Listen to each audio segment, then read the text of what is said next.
Ya Allah biha, ya Allah biha, ya Allah bihusnil khatimah. Salat ini menghadirkan rahasia-rahasia besar bagi kehidupan kita dan janji Allah yang akan diberikan di dunia dan di akhirat.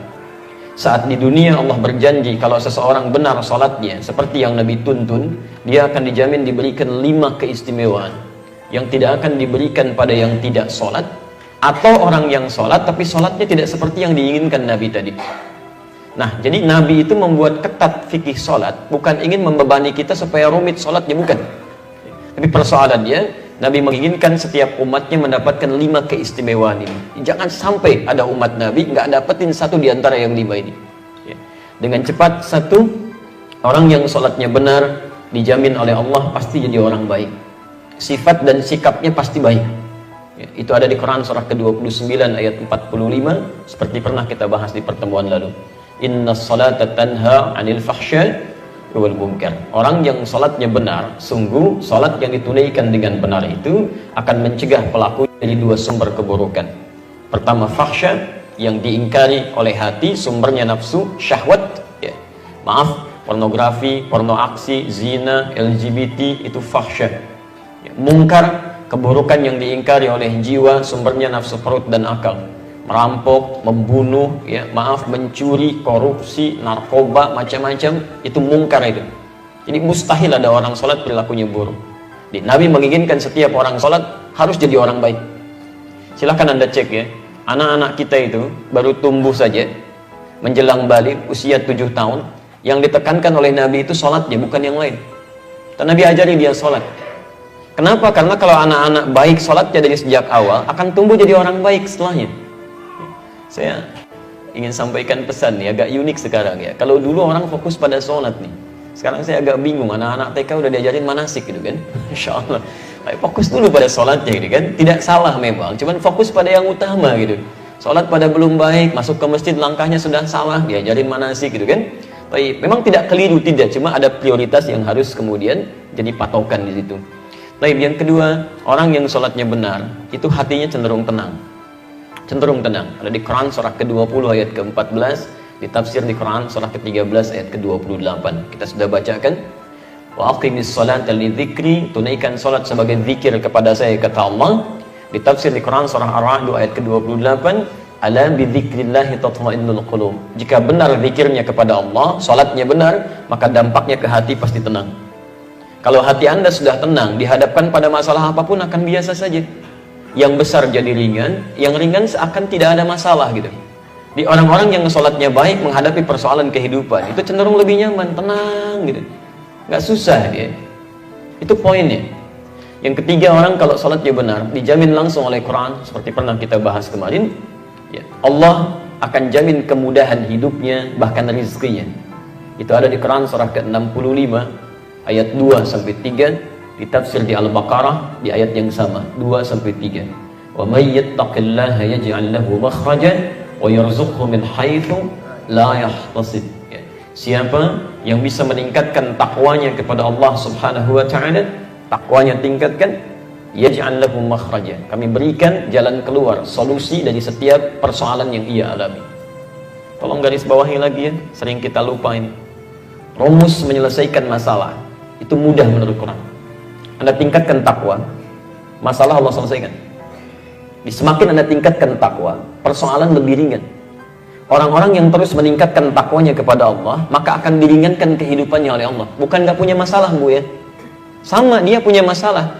Cuman saat akan dihadapi, Allah sudah ringankan masalahnya, sehingga seakan-akan seperti nggak punya masalah.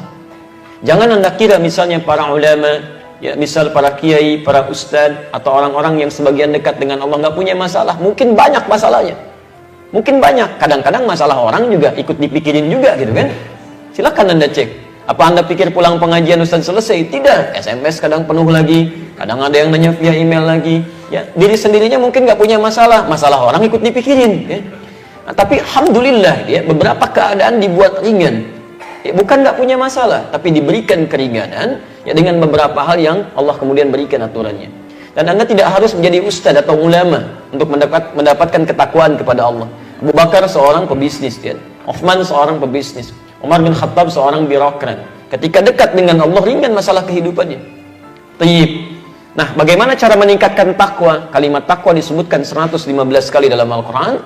Kalimat pertamanya bersanding dengan sholat. Di Al-Baqarah ayat 2-3. Dzalikal kitabu la raiba fi hudan lil muttaqin. Siapa muttaqin ini? Ayat 3-nya. Alladzina yu'minuna bil ghaib wa yuqimunas shalah. Yang menyempurnakan sholat. Jadi kalau Anda punya persoalan dalam kehidupan, padahal sholat tiap hari 5 waktu plus sunnahnya belum selesai juga, maaf, bukan karena sholatnya, mungkin cara kita menunaikannya yang belum sempurna.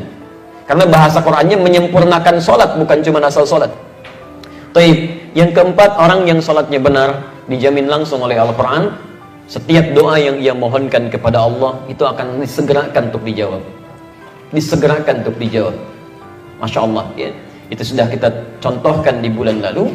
Bahkan contoh yang sangat luar biasa, yang kata manusia nggak mungkin terjadi, kata Allah tidak ada yang mustahil. Itu contoh di Quran surah ketiga Ali Imran ayat 38-39. Posisi paling kanan sebelah atas di pojok, ya, yang sudah berumah tangga puluhan tahun, sudah sepuh, rambutnya sudah memutih, fisiknya sudah letih, istrinya maaf divonis monopause dan mandul, kata dokter nggak mungkin nih, ya, ada keturunan. Tapi apa yang terjadi? Teruskan aja ya. Antum kan sudah sholat, tenang aja deh. Baik. Urusan lampu padam nyala, urusan kita ta'lim. Baik. Jadi apa yang terjadi? Suaminya kemudian sholat, memohon kepada Allah dalam sholatnya dan dikabulkan dan punya keturunan dia. Ya.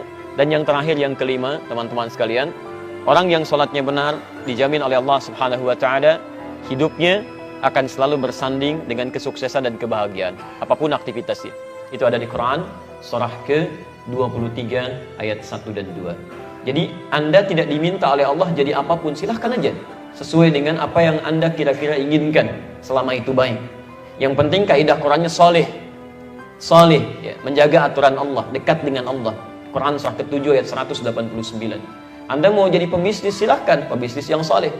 Anda jadi diplomat, silahkan diplomat yang soleh. Anda mau jadi tentara, polisi, silahkan tentara polisi yang soleh. Ya, Anda mau jadi apapun silahkan sepanjang Allah ridha, itu saleh. Nah, dijamin oleh Quran, jika benar salat Anda khusyuk ditunaikan, maka semua profesi Anda akan dibimbing oleh Allah mencapai puncak kesuksesan terbaik dan bahagia hidupnya. Ya, dalilnya Quran surah ke-23 ayat 1 dan 2. Qad aflahal mu'minun. Orang yang imannya benar pasti akan mencapai kesuksesan dan kebahagiaan dalam setiap aktivitas hidupnya. Apa ciri pertamanya? Ayat 2-nya. Alladzina hum fi salatihim khashi'un. Jadi rahasia di balik perintah Nabi, ketatnya aturan Nabi terkait persoalan salat ini bukan semata persoalan fikih, tapi Nabi ingin memastikan semua umatnya, satu, baik sifat dan sikapnya, kedua, tenang dalam menjalani kehidupan, ketiga, mudah dalam mengatasi persoalan, keempat, bila cepat dikabulkan Allah, dan kelima, apapun profesi mereka bisa mencapai puncak kesuksesan yang diharapkan dan bahagia kehidupannya.